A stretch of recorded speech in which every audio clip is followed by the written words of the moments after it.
There's no feeling more intense than starting over.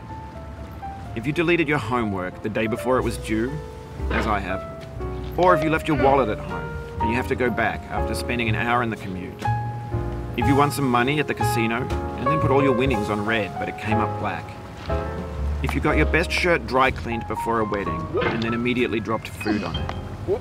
If you won an argument with a friend and then later discovered that they just returned to their original view. Starting over is harder than starting up. If you're not ready for that, like if you've already had a bad day, then what you're about to go through might be too much. Feel free to go away and come back. I'll be here. Alright, thanks for coming with me on this trip. I'll understand if you have to take a break at any point. Just find a safe place to stop and quit the game. And don't worry, I'll save your progress, always, even your mistakes.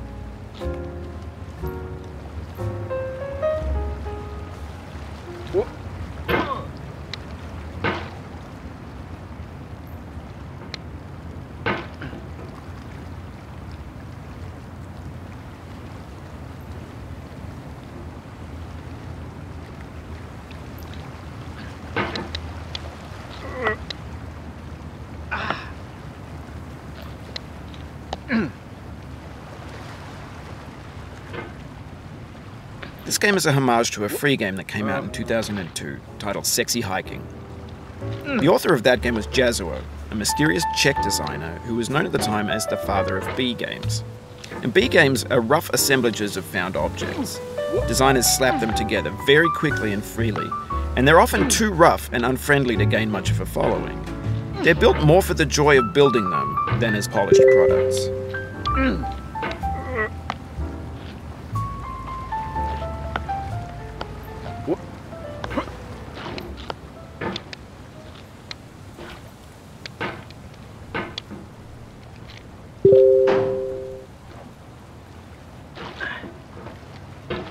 In a certain way, Sexy Hiking is the perfect embodiment of a B game.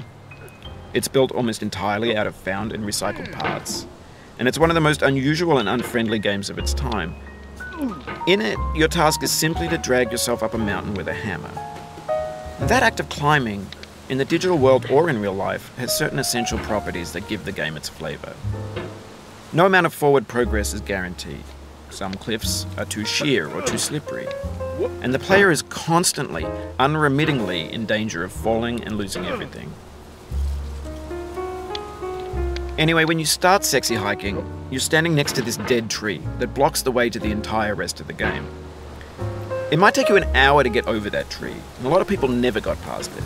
You prod and you poke at it, exploring the limits of your reach and your strength, trying to find a way up and over. And there's a sense of truth in that lack of compromise. Most obstacles in video game worlds are fake. You can be completely confident in your ability to get through them once you have the correct method or the correct equipment or just by spending enough time. In that sense, every pixelated obstacle in Sexy Hiking is real. The obstacles in Sexy Hiking are unyielding, and that makes the game uniquely frustrating. But I'm not sure Jazzuo intended to make a frustrating game.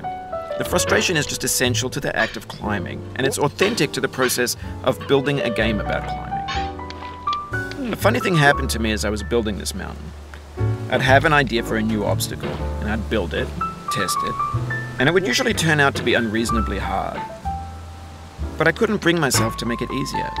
It already felt like my inability to get past the new obstacle was my fault as a player rather than as a builder.